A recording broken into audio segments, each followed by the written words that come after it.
subscribe now and press the bell icon. Never miss an update. Hello guys, welcome to my YouTube channel maths with magician अभी। और आज हम लोग पढ़ेंगे chapter 2 class 12 math NCERT से 10 inverse का graph और उसका फंक्शन, इसके बारे में, कॉट के बारे में और कॉसिक और सेक के बारे में। हमने अपने प्रीवियस वीडियो में साइन और कॉस के बारे में डिस्कस कर लिया था, उनके इन्वर्स के बारे में डिस्कस कर लिया था, क्या रिस्ट्रिक्शन लगानी पड़ी, क्या हमें साइन और कॉस फंक्शन को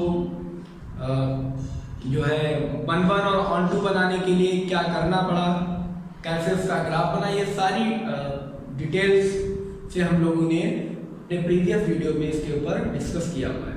अगर आप वो वीडियो देखना चाहते हैं तो मेरी प्लेलिस्ट पे जाके देख सकते हैं। आज हम लोग बात करेंगे 10x फंक्शन की, यानी जो हमने लोगों ने पढ़ा उसको थोड़ा आगे बढ़ाएंगे। तो 10x के बारे में बात करेंगे। तो 10x एक्चुअली क्या है? 10 फंक्शन जो है हमारा वो रियल नंबर टू नॉर्मल क्या होता है, x such that x equal to 2n plus 1 into pi by 2 where n belongs to integer to real number। That means जब 10 में odd multiple of pi by 2 आते हैं तो फंक्शन डिफाइंड नहीं होता। आप देख लीजिए, ये आपको मैंने प्रीवियस वीडियो में भी बताया है और क्लास 11 में भी बताया है। तो tan थीटा अगर लिखा हुआ है तो ये होता है sin theta upon cos theta, और जब ये थीटा 90 हो जाएंगे दोनों तो sin 90 यानी 90 का sin 90 की वैल्यू होती है 1 और cos 90 की वैल्यू होती है 0, तो ये कैसा हो जाएगा, नॉट डिफाइंड। क्लियर? इसलिए हमें रियल नंबर से इसको हटाना पड़ता है और हमें जो वैल्यू मिलती है वो सारी रियल्स मिलती है। क्लियर? अब अगर मैं इसका ग्राफ बनाना चाहूँ तो देखिए ग्राफ कुछ ऐसा बनेगा, कुछ ऐसा बनेगा ग्राफ। मान लीजिए एक्स एक्सिस और ये है वाई एक्सिस। ये हो गया हमारा pi by 2, pi 3 pi by 2 and 2 pi. This is minus pi by 2, this is minus pi, this is minus 3 pi by 2। अब देखिए कह रहा है जब भी tan की वैल्यू 0 होगी तो sin 0 अपॉन cos 0, sin 0 की वैल्यू 0 अपॉन 1 इक्वल टू 0। यानी जब 0 होगा tan तो वैल्यू क्या आएगी, tan 0 की value sin 0 upon cos 0, 0 upon 1, यानी कितनी आ जाएगी, 0 अपॉन 1, ये आ जाएगी 0। यानी जब भी हमारी वैल्यू यहाँ आती है तो वो 0 हो जाती है। क्लियर है? और जब भी पाई बाई 2 की तरफ जाती है तो नॉट डिफाइंड हो जाती है। तो कुछ इसका फिगर ऐसा बनना चाहिए। देखिए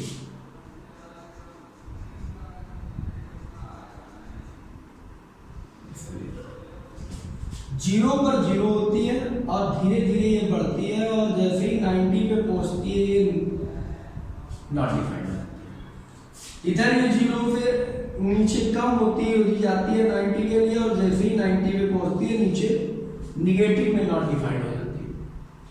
ऐसा ही होता है इसमें इसके लिए, यानी पाई पर वैल्यू 0 आती है और जैसे ही ये 3 पाई बाई 2 की तरफ जाती है वैल्यू 0 हो जाती है, और इधर जैसे पाई बाई 2 की तरफ आती है तो ये वैल्यू 0 हो जाती है। क्लियर है? Not defined. और ऐसा ही कुछ यहाँ पर होता है कि यहाँ पर तो 0 आती है लेकिन जैसे ही ये पाई बाई 2 की तरफ जाती है तो वैल्यू इंफिनिटी हो जाती है और इधर भी नॉट डिफाइंड हो जाती है। This is the function of, this is the graph of function y equal to 10x। ये हो गया y इक्वल टू 10x का ग्राफ। कैसे हो गया आप समझ रहे हैं कि 0 पर तो 0 रहती है और 90 तक पहुंचती है तो नॉट डिफाइंड होने लगती है। ये सारी वैल्यू तो देती है, यहाँ पर तो ये सारी वैल्यू देगी, लेकिन जैसे ही 90 के पास x पहुंचता है तो ये वैल्यू फिर सीधी चली जाती है। क्लियर? ये वैल्यू सीधी चली जाती है। तो ये हमारा ग्राफ बना।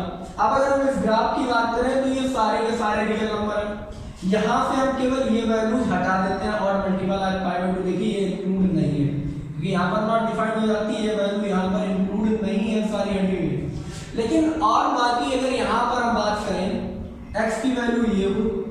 ठीक है, ठीक है।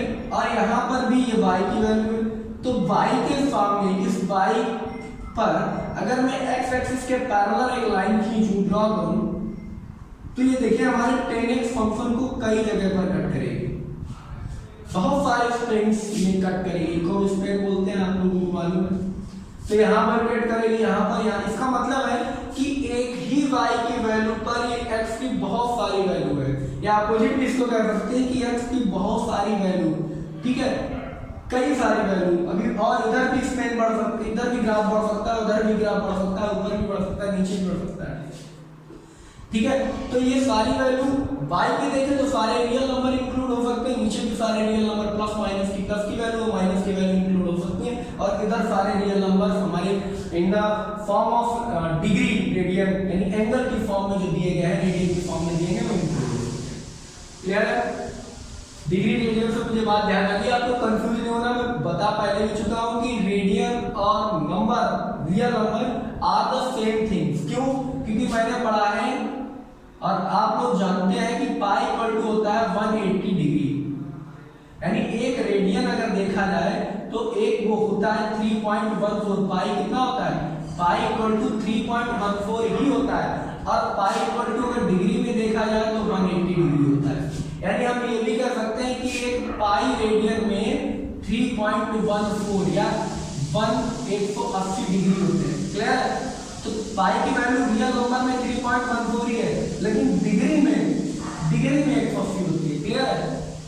तो जो रेडियन में हमारे पास एंगल्स होते हैं, रेडियन में डिग्री मेजर रेडियन और real number are the same thing that ये आप क्लास 11 में इसके बारे में पढ़ चुके हैं। वापस अपने टॉपिक पे आते हैं। तो ये बहुत सारी x की वैल्यू ऐसी होंगी जहां पर हमें सेम y की वैल्यू रिटेन मिलेगी। तो ये फंक्शन जो अभी मेरा है वो मैग्नीट्यूड कहलाएगा, कहलाएगा कि नहीं? ये x की बहुत सारी वैल्यू के लिए सेम वैल्यू तो मैग्नीट्यूड। लेकिन अब अगर हम इसका क्या इनवर्स निकालना चाहते हैं तो पहले ये फंक्शन ऑन टू होना चाहिए और 1 1 होना चाहिए, यानी फंक्शन बाइजेक्टिव होना चाहिए। कैसा होना चाहिए? बाइजेक्टिव। बाइजेक्टिव का मतलब 1 1 और ऑन टू होना चाहिए।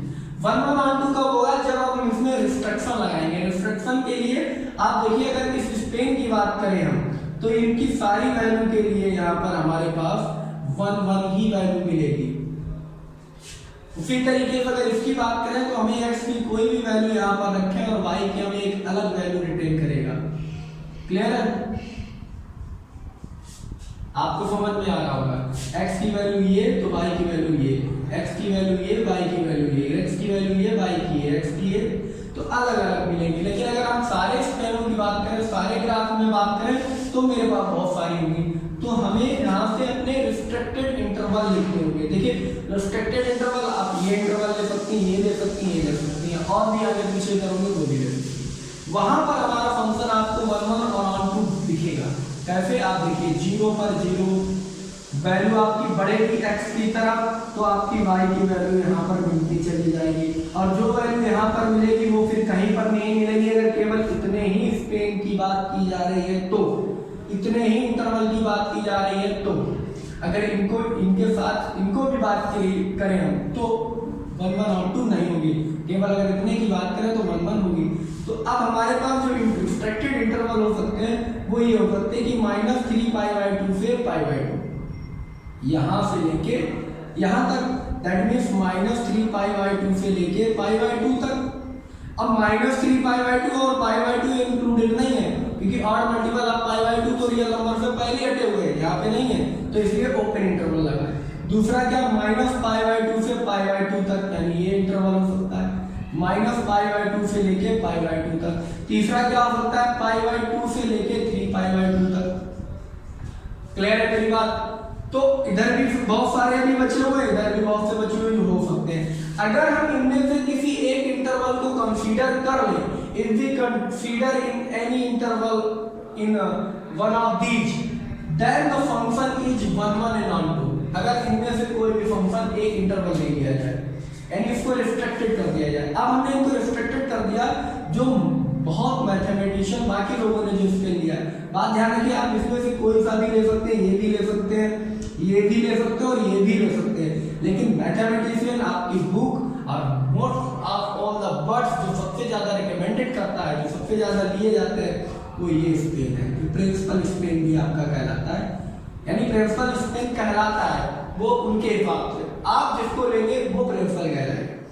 लेकिन लिया कौन सा जाता है ये मैं आपको बताता हूँ। मोस्ट ऑफ ये प्रिंसिपल स्पेन लिया जाता है -π/2 से π/2 तक, तो ये स्पेन इंक्लूड कर लिया गया, ये ले लिया गया। तो आपका जो फंक्शन है वो रिस्ट्रिक्टेड हो गया कि डोमेन जो होगी वो -π/2 से π/2 होगी। क्लियर? यानी टेन की जो डोमेन होगी वो -π/2 से π/2 होगी रिस्ट्रिक्शन लगने के बाद, और जो आपको वैल्यू मिलेगी वो y में भी कहीं भी जा सकती है और y नेगेटिव में भी कहीं जा सकती है, यानी प्लस माइनस की वो सारे रियल नंबर आपको मिलेंगे। अब इस डोमेन पर फंक्शन हमारा 1 1 है और रेंज पर हमारा 1 2 है, तो ये बन गया 1 1 1 2। अब फंक्शन हमारा बन गया 1 1 प्लस 1 2, यानी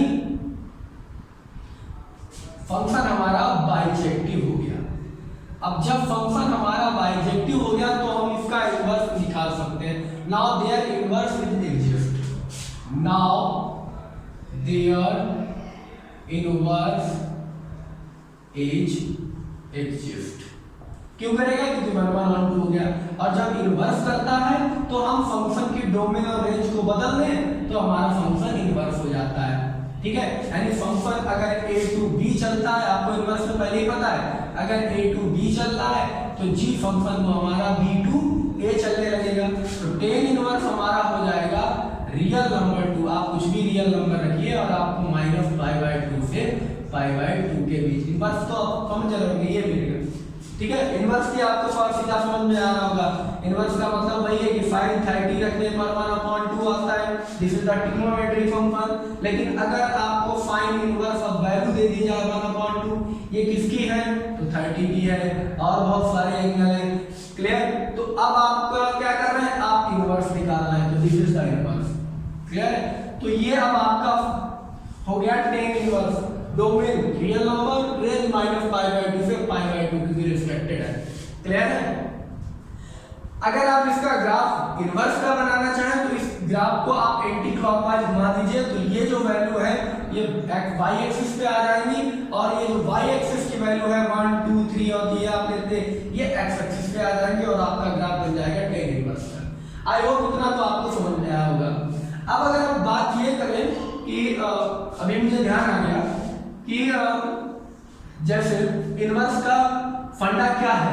इनवर्स को जैसे आपको समझ में आया, y = एक फंक्शन sin x है, तो इसका इनवर्स हम कैसे लिखते हैं? sin inverse y = x, this is the inverse. लेकिन ये कैसे?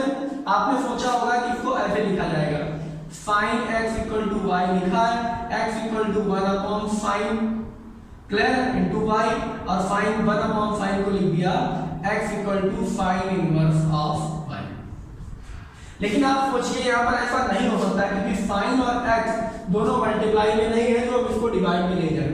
क्लियर? ट्रांसपोज करते हैं, ये दोनों क्या है? ये हमारा sin फंक्शन है और ये x उसका एंगल है, तो दोनों मल्टीप्लाई में है, जो हम इसको इधर भेज दें। इसका मतलब क्या है?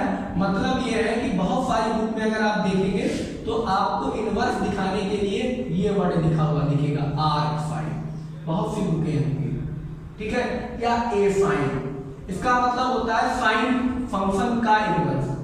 ठीक है, r sin या a sin वर्ड का यूज किया जाता है। लेकिन क्योंकि आपको समझाने के लिए मैथमेटिशियन ने और आपकी एनसीईआरटी बुक ने क्या किया हुआ है कि y मान लीजिए एक फंक्शन है sin है, या x रखने पर y आता है, यानी आपके एंगल थीटा रखने पर आपको एक रियल वैल्यू मिलती है। क्लियर है? y = sin x पे। तो अब अगर आप इसको उल्टा कहें तो इसको हम कह देते हैं sin इनवर्स। यहाँ इनवर्स का मतलब होता है अपोजिट। ठीक है, अपोजिट, यानी अब हमारे पास आप रियल नंबर रखेंगे और आप डिग्री में वैल्यू निकालेंगे। क्लियर है? तो इसलिए आप लिख देते हैं sin इनवर्स y = x। तो ये चीज आपको समझ में आनी चाहिए। आपको tan x का ग्राफ और tan x की 1 1 और 2 करने के बाद उसके इनवर्स का फंक्शन और उसकी डोमेन और रेंज समझ में आई होगी। आई होप इतना आपको समझ में आया हो, तो pause the video and note it down. चलिए बेटा, तो हम बात करते हैं नेक्स्ट फंक्शन के बारे में। देखिए cot x जो फंक्शन cot होता है, cot फंक्शन की हमारे हमेशा डोमेन नॉर्मल है x such that x equal to n pi where n belongs to integer, ये आपने पढ़ा होगा टू रियल। अब n pi क्यों हटाया जाता है ये भी आपको मालूम होगा, क्योंकि cot थीटा इक्वल टू होता है cos theta upon sin theta, और sin थीटा होता है n pi पर 0, और जब भी ये 0 हो जाएगा तो cos थीटा अपॉन 0 यानी समथिंग अपॉन 0 आ जाता है, नॉट डिफाइंड, इसलिए ये n pi हटाए जाते हैं। क्लियर? क्योंकि sin 0 पर 0 होता है, pi पर 0 होता है, 2 pi पर n pi पर 0 होता है। अब अगर हम इसके ग्राफ की बात करें तो देखिए इसका ग्राफ कुछ इस तरीके से बनेगा। इसी फंक्शन के अगर ग्राफ की बात करें तो देखिए ये मेरा हो गया पाई बाई 2, ये हो गया पाई, ये हो गया 3 पाई बाई 2 और ये हो गया 2 पाई। क्लियर? ये हो गया मेरा माइनस पाई बाई 2 माइनस का पाई माइनस का 3 पाई बाई 2। ये x डैश है, ये x है, y इन पाई डैश। क्लियर?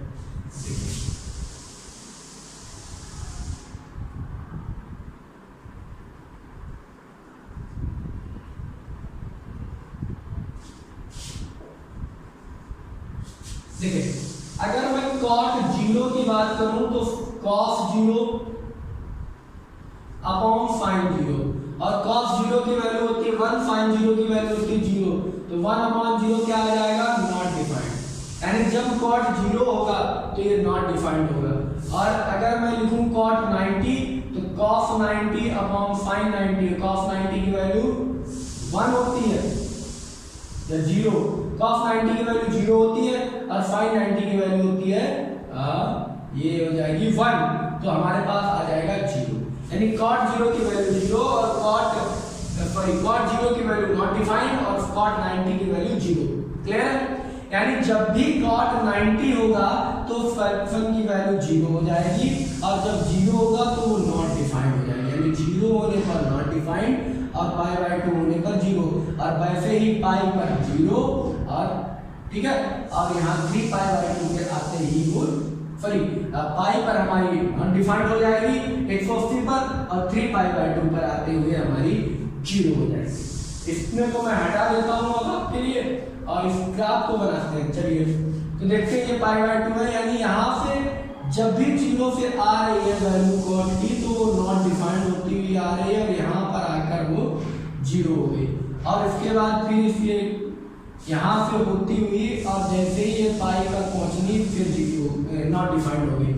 क्लियर है? अब इधर बात किया जाए तो जैसे ये वैल्यू यहाँ से आई और ऐसे आते हुए ये वैल्यू नॉट डिफाइंड से पाई की तरफ से आ रही है, माइनस पाई की तरफ से नॉट डिफाइंड, और माइनस पाई बाई 2 पर 0 हो गई आके, और यहाँ पर फिर 0 की तरफ गई और ये हो गई नॉट डिफाइंड। क्लियर है? इसी तरीके से आपसे यहाँ पे 0 होती हुई आई और ऐसे ये 3 पाई बाई 2 पर 0 और ये फिर नॉट डिफाइंड। तो this is the y equal to cot x function. Clear है? यानी जब जब भी हमारा cot जो है वो पाई बाई 2 हो रहा है, मल्टीपल ऑफ पाई बाई 2, तो वहां पर वैल्यू 0 गेन कर रहा है, और जैसे ही पाई नंबर ऑफ पाई पर मल्टीपल ऑफ पाई पर जा रहा है तो नॉट डिफाइंड हो रहा है। इतना आपको समझ में आ रहा होगा। ग्राफ समझिए थोड़ा, मेरी ड्राइंग अच्छी नहीं हुई इतनी, ठीक है, तो ये आपको इतना समझ में आ रहा होगा। अब प्रॉब्लम यहाँ पर फिर वही आती है कि बहुत सारी जगह x की ऐसी होगी जहां पर y की सेम वैल्यू मिलेगी आपको, -1 -2 -3, बहुत सारी ऐसी वैल्यू होगी x की जहां पर y की सेम वैल्यू यहाँ पर भी मिलेगी, यहाँ पर भी मिलेगी, यहाँ पर भी मिलेगी। तो ये फंक्शन जो है हमारा वो many to 1 रहेगा, many to 1 अगर इसी फंक्शन को रखें तो, क्योंकि बहुत सारे x ये सारे स्पेन बन रहे हैं अलग अलग, ठीक है, इनको हम स्पेन बोलते हैं एक एक इंटरवल को। ये जो ग्राफ बनाए ये स्पेन पर बहुत सारी x की ऐसी वैल्यू है जहां पर y की वैल्यू सेम आएगी। तो अब मुझे क्या करना पड़ा, मुझे यहाँ पर रिस्ट्रिक्शन लगानी पड़ी। रिस्ट्रिक्शन क्या लगी कि अब एक एक इंटरवल की बात की जाए कि इतने इतने इतने, देखिए इतने पार्ट्स पर अगर बात करें तो फंक्शन 1 1 है। कैसे?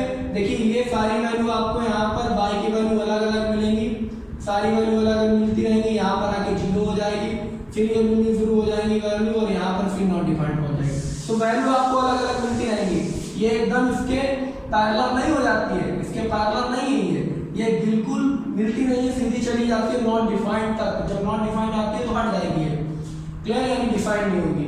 तो ये सारे रियल नंबर को लेती है, ये लाइन सारे रियल नंबर को ऊपर पॉजिटिव और सारे रियल नंबर नीचे निगेटिव, सारे नंबर्स को कंसीडर करेगी और वहां पर हर एक x की वैल्यू के लिए, ग्राफ के हर एक x की वैल्यू के लिए आपको एक ना एक वैल्यू मिल जाएगी। तो फंक्शन ऑन टू तो इसमें भी है, लेकिन 1 1 नहीं बन रहा, क्यों? क्योंकि बहुत सारी ऐसी x की जगह होंगी जहां से वैल्यू मिलेगी। लेकिन अगर मैं इसको रिस्ट्रिक्टेड कर दूं, यानी मैं यहाँ पर लिख दूं रिस्ट्रिक्शन करने के बाद एक इंटरवल की बात करूं मैं -π, अब हमें इसको क्या करना पड़ेगा, हमें इसको रिस्ट्रिक्टेड करना पड़ेगा, क्योंकि जब तक हम इसको रिस्ट्रिक्टेड नहीं करेंगे ये 1 1 नहीं बनेगा। क्यों? क्योंकि बहुत सारी ऐसी वैल्यू, मैंने आपको पहले बताया, बहुत सारी ऐसी x की वैल्यूज है जहां पर y की सेम वैल्यू मिल रही है। तो रिस्ट्रिक्टेड क्या करें, हम किसी एक इंटरवल को ले लें, जैसे ये -π to 0। तो यहाँ पर जब हम फंक्शन को देखेंगे तो फंक्शन हमारा 1 1 होगा। हर एक x की वैल्यू के लिए हमें y की एक डिस्टिंक्ट वैल्यू मिलेगी, क्लियर है? वैसे ही अगर हम 0 to π ले लें तो हर एक x की वैल्यू के लिए आपको एक डिस्टिंक्ट y की वैल्यू मिलती रहेगी। ऐसे ही अगर मैं π to 2π ले लूं तब भी मिलेगी। लेकिन बात ये आती है किसको लिया जाए, क्या क्या आप ले सकते हैं, -π to 0, 0 to π, π to 2π, और इधर बहुत सारे, और अभी भी बहुत, इधर अपोजिट साइड भी बहुत सारे, क्योंकि यहाँ भी अभी ग्राफ इंफिनिटी तक जाएगा, यहाँ भी ग्राफ इंफिनिटी तक जाएगा। तो बहुत सारे ऐसे इंटरवल हैं, जब हम इन्हें इंटरवल में इनको हमने कर दिया तो इन इंटरवल का मतलब क्या हुआ कि मैं इनकी डोमेन्स को, जो ये डोमेन है, इसको रिस्ट्रिक्टेड कर रहा हूँ एक इंटरवल के अंदर, जिससे ये 1 1 और ऑन 2 बन जाए। तो 0 -π to 0 ले लूँ, या 0 to π, या 2π π to 2π ले लूँ। लेकिन किसको कंसीडर किया जाएगा, कंसीडर करेंगे हम लोग इसको, क्योंकि यही वर्ल्ड वाइड माना जाता है। इसको ही सारे मैथमेटिशियन और सारे स्कूल्स, ज्यादातर बुक्स इसी को प्रिंसिपल ब्रांच मानती हैं, इसी स्पेन को। हम चाहे तो इस स्पेन को भी और इस स्पेन को भी, और बाकी बहुत सारे जितने भी स्पेन हैं उनके इंटरवल को ले सकते हैं जो इंटरवल बन रहा हो। लेकिन कंसीडर हम यहाँ पे करेंगे 0 to π, जो कि हमारा प्रिंसिपल वैल्यू ब्रांच कहलाएगी, क्लियर है? तो मैंने इसमें जिसपे ये डार्क किया है यही हमारा प्रिंसिपल वैल्यू ब्रांच कहलाएगी, और इसी को हम एज ए इंटरवल कंसीडर करेंगे, as a domain of cot करेंगे, जिससे ये फंक्शन हमारा 1 1 और ऑन 2 हो जाए। तो देखिए 0 to π अगर हम इस फंक्शन को देखें तो अभी ये क्लियरली दिख रहा है कि 1 1 है, और ऑन 2 है ही, क्योंकि ये सारी x की वैल्यू के लिए हमें y की वैल्यू मिलती रहेंगी, दोनों साइड प्लस और माइनस की तरफ, क्लियर है? तो अगर मैं फंक्शन ये cot equal to 0 to π, 0 to π में ओपन इंटरवल लगा, बड़े ध्यान से देखिएगा। ओपन इंटरवल का मतलब यहाँ पर है कि 0 और π दोनों इंक्लूड नहीं है, क्योंकि 0 और π मल्टीपल ऑफ π यहाँ पर हो ही नहीं सकती। क्यों नहीं हो सकती, मैंने आपको बताया, जिससे हमारा फंक्शन डिफाइंड नहीं होगा, क्लियर है? और हमेशा हमें जो दूसरे रिटर्न मिलेगा 0 to π रखने पर, कॉट फंक्शन में, कॉट में 0 to π हमें कुछ भी रखने पर रियल नंबर मिलता है। तो ये फंक्शन हमारा डिफाइन हो गया कॉट का। अब जब फंक्शन ही हमारा 1 1 और ऑन 2 हो गया, यानी बाइजेक्टिव हो गया, तो अगर हमारा फंक्शन बाइजेक्टिव हो जाता है तो हम कहते हैं now they are invertible, this function is invertible, now this function is invertible. अब ये फंक्शन इनवर्टिबल है। अब अगर हम इसकी डोमेन और रेंज को बदल दें, जैसा कि आप जानते हैं, तो ये कॉट इनवर्स बन जाएगा, cot inverse equal to r minus 0 to π open interval में। तो ये कॉट इनवर्स r 0 to π हो गया, दैट मींस अब ये इसकी डोमेन है और ये इसकी रेंज बन जाएगी। यही हमें यहाँ पे चाहिए। अब हम क्या करेंगे, अब कॉट में जैसे आप 30 लिख के उसकी वैल्यू फाइंड आउट करते थे, वैसे ही कॉट की रियल नंबर की वैल्यू आपको गिवन होगी, क्लियर है? कुछ भी जैसे 1/√, थी, और उसका एंगल आप फाइंड करेंगे। Are you getting my point? तो अब आप एंगल फाइंड करेंगे, तो this is the cot inverse, this is the cot. बात समझिए, यहाँ आप 0 to पाई एंगल रखते थे और उसकी रियल वैल्यू मिलती थी आपको। अब आप इस इनवर्स फंक्शन में रियल वैल्यू को रखेंगे और आपको वहां पे एंगल की वैल्यू यहाँ पर मिलेगी। This is the cot inverse function, this is the cot function. ये नॉर्मल कॉट फंक्शन था जो 1 1 और ऑन 2 नहीं था। ये फंक्शन अब 1 1 ऑन 2 है, और जब ये फंक्शन 1 1 ऑन 2 है तो इसका इनवर्स एग्जिस्ट करता है, जो मेरी डोमेन और रेंज को बदल के लिख दिया। I hope you understand very well.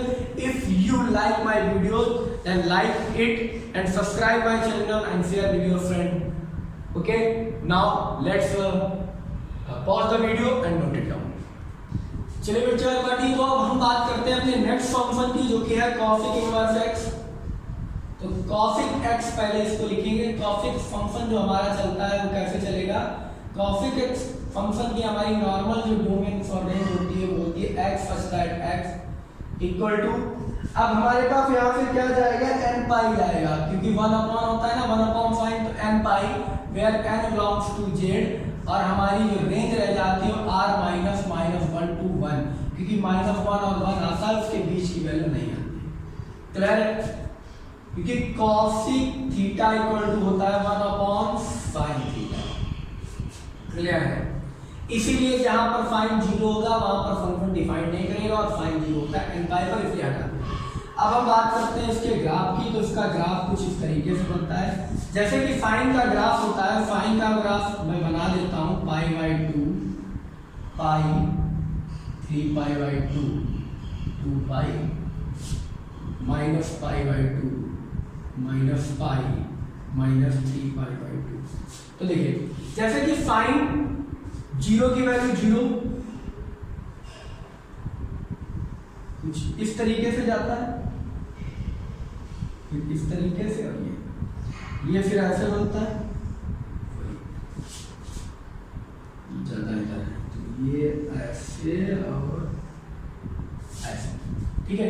ये मैक्सिमम वैल्यू 90 पर अटेंड करता है, जो कि होती है 1, ठीक है, और माइनस में ये अटेंड करता है, जो कि होती है -1। इसको भी यहीं पे ले लीजिए, ये भी यहीं पे -1 लेता है।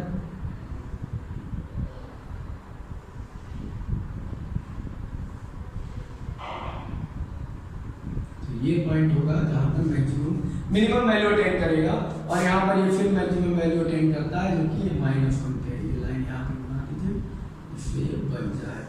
This is the clear. Graph आप देख लीजिए, बहुत अच्छा नहीं बना पाता हूं मैं, ठीक है। ये है, क्लियर है आपको? ये sin x का ग्राफ है। अब cos थीटा क्या होता है, cosec x क्या होता है, 1 अपॉन sin थीटा। तो ये जो हमारे लूप्स हैं ये यहाँ से फ्लिप कर जाएंगे, यानी ये हमारे ऐसे बनेंगे।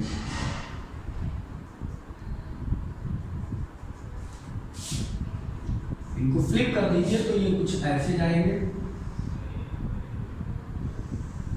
ये फ्लिप हो जाएगा, ये कुछ ऐसे जाएगा, ये फ्लिप हो जाएगा कुछ ऐसे, ये फ्लिप हो जाएगा कुछ ऐसे। क्लियर? अब इसको हटा दीजिए, क्योंकि ये तो साइन का था।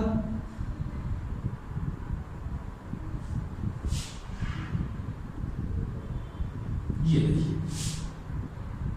This is the graph of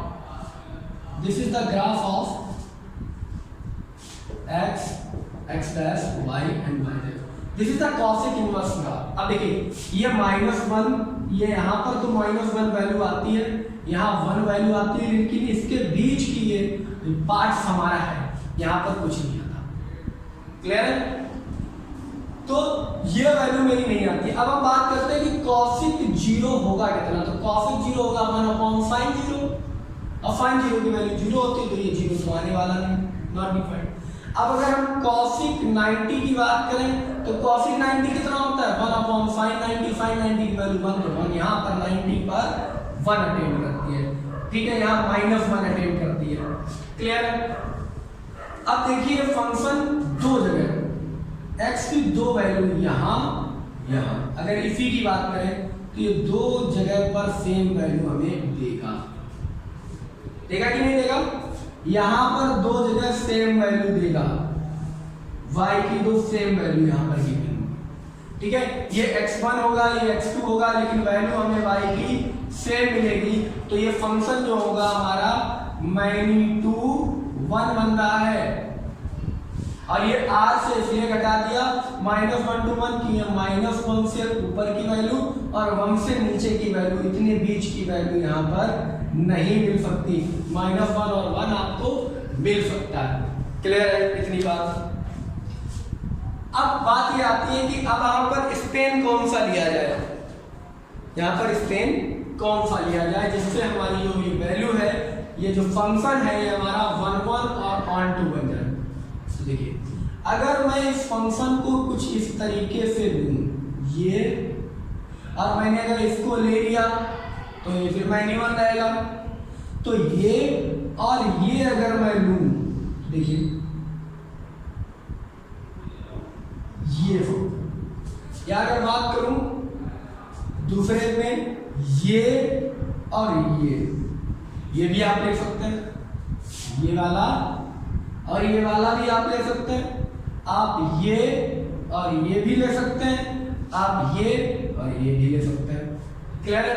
तो आप बहुत सारे ऐसे इंटरवल्स हैं जो ले सकते हैं, लेकिन आप वहां पर 0 नहीं ले सकते। क्या नहीं ले सकते? 0 नहीं ले सकते, क्योंकि 0 इंक्लूडेड नहीं है। यहाँ से आप यहाँ तक आएंगे x की वैल्यू पर, इससे नीचे नहीं आ सकते, फिर आपको यहाँ से वैल्यू को उठाना पड़ेगा। तो cos के लिए आप कौन कौन सी वैल्यू ले सकते हैं? आप cos के लिए ले सकते हैं -3π/2 से, यानी रिस्ट्रिक्टेड कर सकते हैं -3π/2 से लेके π/2 तक माइनस के, यानी -3π/2 से ये π/2 तक, ये वाला, ये और ये यहाँ तक आया। ये देखिए मैं बताया, ये और ये, ठीक है। तो -3π/2 से π/2, -π/2 से π/2 तक, ठीक है। लेकिन आप किसी में क्या नहीं लेंगे, जैसे इसमें आपको क्या हटाना पड़ेगा? पाई हटाना पड़ेगा, क्योंकि ये नहीं आएगा, ठीक है। दूसरा अगर लेंगे तो आपको -π/2 से π/2, और इसमें से आपको क्या घटाना पड़ेगा? इसमें से आपको ये 0, क्योंकि -π/2 अगर यहाँ से आप देखें तो ये यहाँ पे हम डाल दे रहे हैं लाइन, तो माइनस के π/2 से कहाँ तक? π/2 तक, यानी ये वाला, ये दिख रहा है, -π/2 से π/2 तक, ये वाले स्पेन की बात कर रहा हूँ, ये वाले, ये और ये, यहां से लेके ये स्पेन और यहां से लेके ये स्पेन, तो माइनस के π/2 से लेके π/2 तक, लेकिन बीच में क्या इंक्लूड नहीं है? 0 इंक्लूड नहीं है, तो 0 हटा दीजिए। नेक्स्ट क्या ले सकते हैं आप? π/2 से 3π/2 तक, π/2 से 3π/2 तक ले सकते हैं, लेकिन आप फिर क्या इंक्लूड नहीं करेंगे? उसमें से पाई इंक्लूड नहीं करेंगे, ठीक है। यहाँ पे सॉरी -π था, ये -π था, पाई नहीं, -π, यहाँ पर आप पाई इंक्लूड नहीं करेंगे। और ऐसे बहुत सारे आगे और इसके बहुत सारे पीछे आप ऐसे ले सकते हैं, लेकिन आप प्रिंसिपल कौन सी लेते हैं? यानी जो प्रिंसिपल ली जाएगी वो क्या होगी? जो सारे लोग लेते हैं, जो सबके लिए कॉमन है, तो एक कॉमन प्रिंसिपल वैल्यू ब्रांच है ये और ये। क्लियर है? यानी मैं इसको साफ कर देता हूँ और उसको दिखा देता हूँ, यानी ये इतनी लाइन और ये इतनी लाइन, ठीक है। आप समझ लीजिए, थोड़ा मैं हटा देता हूँ, बाकी ये सब हटा देता हूँ। क्लियर है? यानी इतनी ये यहाँ तक π/2 तक, और -π/2 से ये 0 तक नहीं पहुंचेगी, 0 पर नहीं पहुंचेगी, लेकिन 0 के पास तक पहुंच जाएगी। तो -π/2 से π/2 तक 0 हटने के बाद। क्लियर है? तो ये आपकी बनेगी प्रिंसिपल वैल्यू ब्रांच। तो अब कॉसिक x जो फंक्शन है आपका, कॉसिक जो फंक्शन है वो बनेगा आपका -π/2 से π/2, और ये दोनों ओपन इंटरवल है, सॉरी है ना, ओपन इंटरवल है, बार बार में कर लिए बना रहा था। तो ओपन इंटरवल टू 0 इसमें से हट जाएगा और आपको मिलेगा क्या? -1 और 1 नहीं मिलेगा, बाकी रियल नंबर आपको मिल जाएगा। तो आपको यहाँ पर मिलेगा r -1 to 1। अब ये फंक्शन आपका 1 1 और 1 2 दोनों है। फंक्शन कैसा है? प्लस ऑन टू, और जब ये फंक्शन 1 1 ऑन टू है तो now the inverse exist, now the inverse of function is exist. Function हमारा यहाँ पर एग्जिस्ट करेगा, इसका इनवर्स आएगा। अब इनवर्स कैसे आएगा, ये डोमेन थी, ये रेंज थी, अगर आप डोमेन और रेंज को बदल दें, डोमेन और रेंज को जैसे ही आप बदलेंगे तो आपको क्या मिलेगा, इनवर्स, यानी कॉसिक इनवर्स इक्वल टू आपका फंक्शन बनेगा रियल नंबर से आप -1 और 1 को छोड़कर कुछ भी रख सकते हैं रियल नंबर का, लेकिन आपको जो मिलेगा वो मिलेगा -π/2 से π/2 के बीच में, और 0 आपको नहीं मिलेगा, एंगल 0 नहीं मिलेगा, -π/2 से π/2 के बीच में मिलेगा। आप चाहें तो ये बदल भी सकते हैं, ये प्रिंसिपल आपके लिए, लेकिन जो कॉमन है वो यही है, क्लियर है, तो कॉमन ही रखा जाता है। बुक में भी आपके यही लिखा है तो इसलिए यही ठीक है। बात कोई भी को बच्चा बाद में ये ना पूछे कि सर ये नहीं रख सकते, ये नहीं रख सकते, इसलिए मैं 10-10 बार 20-20 बार ये बात को बार-बार बता रहा हूँ कि आप कोई सा भी इसमें ले सकते थे रिस्ट्रिक्शन लगाने के बाद, लेकिन कॉमन ये इसलिए ये है, ठीक है। अब ये कॉसिक इनवर्स हो गया, the inverse of the function this, इसको हम आर्क कॉसिक भी लिख सकते हैं, ठीक है, आर्क कॉसिक एक्स, क्लियर है। अब ये आपकी क्या हो गई, डोमेन हो गई, और ये आपकी रेंज हो गई। आई hope it will help you, so pause the video and note it down. चलिए बेटा, तो हमने नेक्स्ट फंक्शन और लास्ट फंक्शन की बात करते हैं, जो कि है सेक एक्स, यानी सेक फंक्शन। तो सेक देखिए क्या होता है, सेक हमारा हमेशा चलता है जो हमारे रियल वैल्यूज हैं, ठीक है, जो हमारे एंगल्स हैं, उसमें से 2n π ले लिया जाता है, ठीक है। सारे रियल नंबर से क्या हटाया जाएगा, x such that x equal to 2n plus 1 π/2 where n belongs to integer 2r -1 to 1। ये आपने पहले ही पढ़ी हुई है, इसकी domain for range and normal से, क्लियर है। ऐसा क्यों है 2n plus 1 into π/2, क्योंकि sec x इक्वल टू होता है 1/cos, और cos कहाँ पे 0 होता है, और मल्टीपल ऑफ π/2 पे, that's why this is the domain. इससे r से इसको घटाना पड़ा।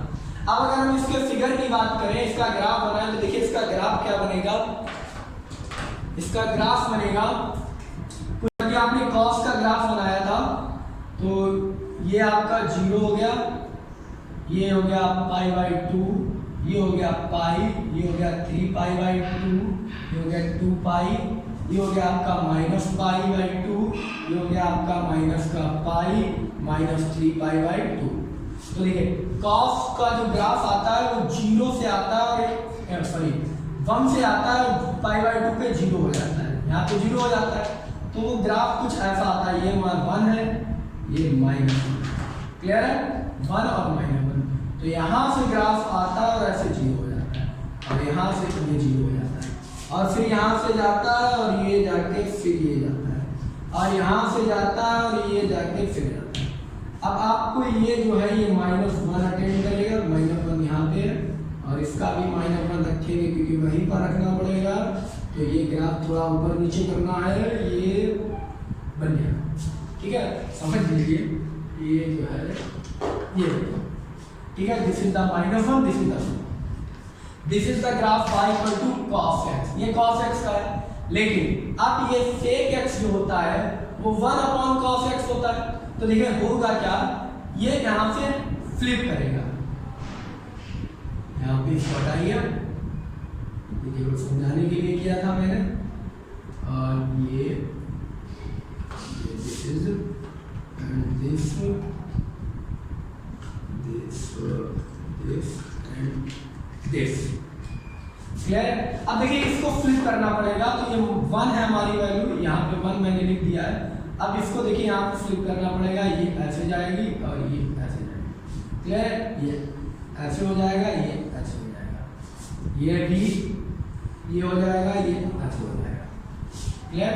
अब इसको हटा दीजिए आप,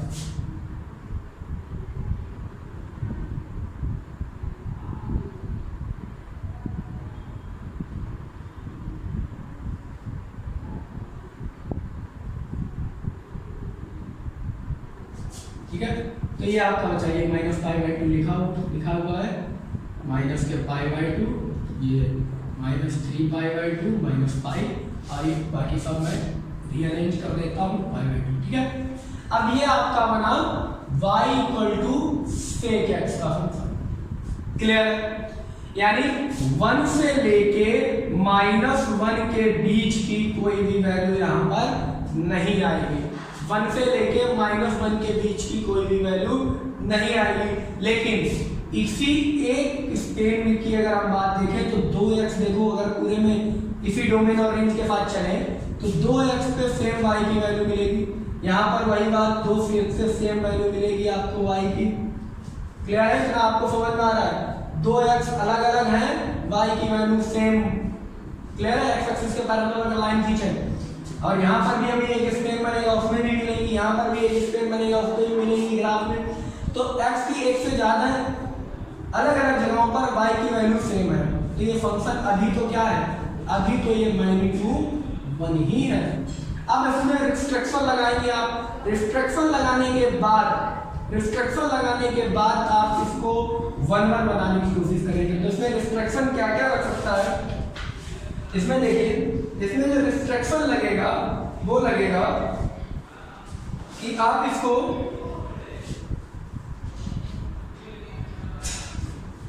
पाई माइनस, ये माइनस के पाई से लेके कहां तक ले सकते हैं, 0 तक, ठीक है? जहां पर पाई बाई टू देखिए इंक्लूड नहीं है, यहां तक आ सकता है ना इसमें, ये -1 है, ये 0 तक आ सकता है, ये देखिए ये और ये, क्लियर है?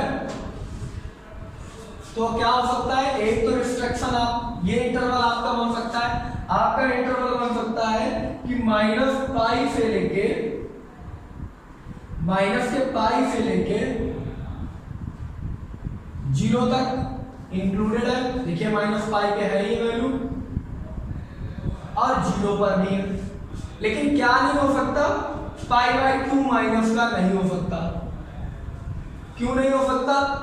क्योंकि देखिए माइनस का पाई बाई 2 यहाँ पर नहीं है, क्योंकि इसके नीचे जो माइनस यहाँ पे, ये देखिए ये घूम गया, धीरे धीरे इधर पहुंच गया, तो यहाँ पर आया ही नहीं, ये यहाँ से इंफिनिटी हो गया, क्योंकि जहां जहां ये 90 की जगह 0 होगा वहां पर ये इंफिनिटी हो जाएगा।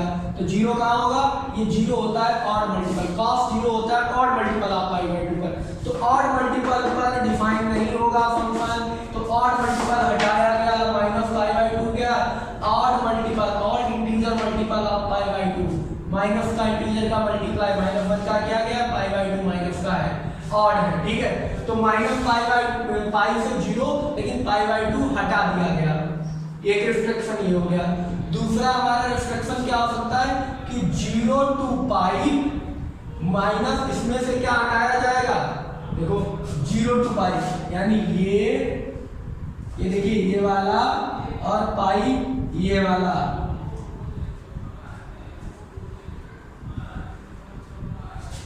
जीरो टू पाई ये वाला, एक रिफ्लेक्शन ये हो सकता है 0 to पाई। देखिए 0 ये इंक्लूड नहीं हुआ, फिर यहाँ से इंक्लूड हुआ ये पाई, तो ये एक हो सकता है।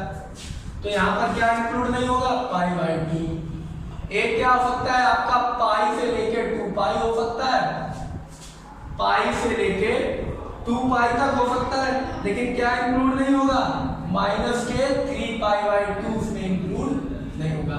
यहाँ पर एक बात ध्यान दीजिए, यहाँ पर मैंने क्लोज इंटरवल बनाया हुआ है, that means minus pi 0 include है, 0 पाई इंक्लूड है, पाई बाई 2 घटाया जाएगा, क्लियर?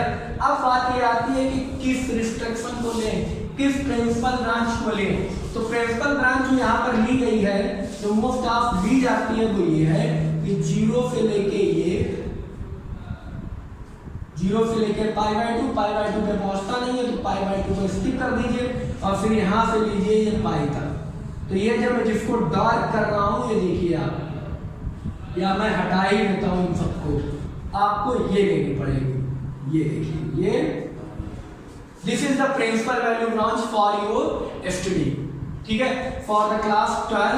ये इंडिया में बाहर की जगह बहुत सी रेफरेंस बुक में या most of kind world wide इसी को कंसीडर किया जाता है। इन वैल्यूज को, इन ब्रांच को कंसीडर नहीं किया जाता है। ये भी प्रिंसिपल वैल्यू ब्रांच है लेकिन इनको नहीं लिया जाता, इसको लिया जाता है, इसलिए इसी को प्रिंसिपल वैल्यू ब्रांच हम लोग बोलते हैं। कहाँ से? 0 से शुरू होती है, कहाँ तक जाती है? ये यहाँ से बढ़ के यहाँ तक, यानी 0 से लेके पाई तक। इसके बीच में ये जो π/2 है इसको हटाया जाता है क्योंकि ये और मल्टीपल ऑफ π/2 है जो यहाँ पर नॉट डिफाइंड रहेगा, जो यहाँ पर फंक्शन को डिफाइंड नहीं होने देगा क्योंकि sec इक्वल टू पर अपॉन कॉस होता है, मैं पहले ही बता चुका हूँ आपको।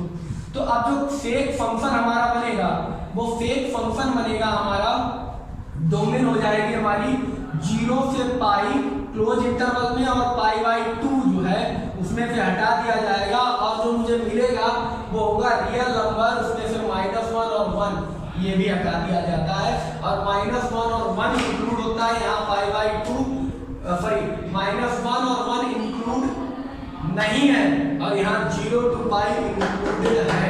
क्लियर है? -1 to 1 इंक्लूडेड नहीं है, यानी r से -1 to 1 -1 और 1 नहीं हटाया गया लेकिन यहाँ 0 और पाई ये जुड़ा हुआ है। क्लियर है? तो this is the meaning of the close interval and the open interval. तो अब सेक की डोमेन क्या हुई?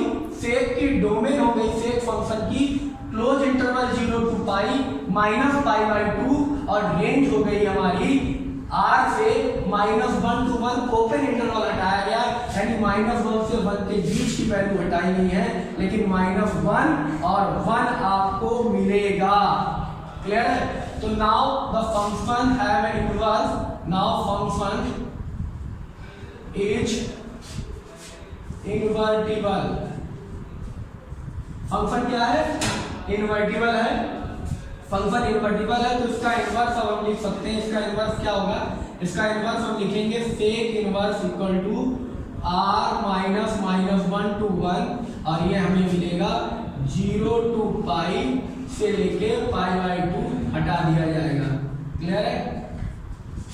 यानी -1 और 1 ये रखा रहेगा, ये आ सकता है, ये वैल्यू आप रख सकते हैं, बाकी सारे रियल नंबर रख सकते हैं लेकिन -1 के बीच में वो नहीं रख सकते। आपको मिलेगा क्या?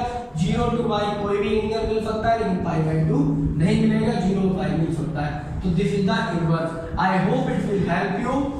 सो आप इसको एक और बात लिख सकते हैं, r sec। क्लियर है? ये भी आप ध्यान रखिए। सारी चीजें आपके 6 फंक्शन हो गए, साइन हो गया, कॉस हो गया, टेन हो गया, कॉट हो गया, सेक हो गया, कॉसेक हो गया। सारे फंक्शन के डोमेन फॉर रेंज रिस्ट्रिक्शन लगने से पहले, रिस्ट्रिक्शन लगने के बाद, वर्बन ऑन टू बनाने के बाद आपको पता हो गए और उसके बाद उनके इनवर्स पता हो गए। अब नेक्स्ट वीडियो में हम उनके सॉल्यूशन देखेंगे, एग्जाम्पल, और उसके बाद उस एक्सरसाइज का सॉल्यूशन दोनों नेक्स्ट वीडियो में। एग्जाम्पल भी एक्सरसाइज के और एक्सरसाइज को भी हम अपने नेक्स्ट वीडियो में कंप्लीट करेंगे। वो वीडियो भी देखेगा, pause the video and note it down.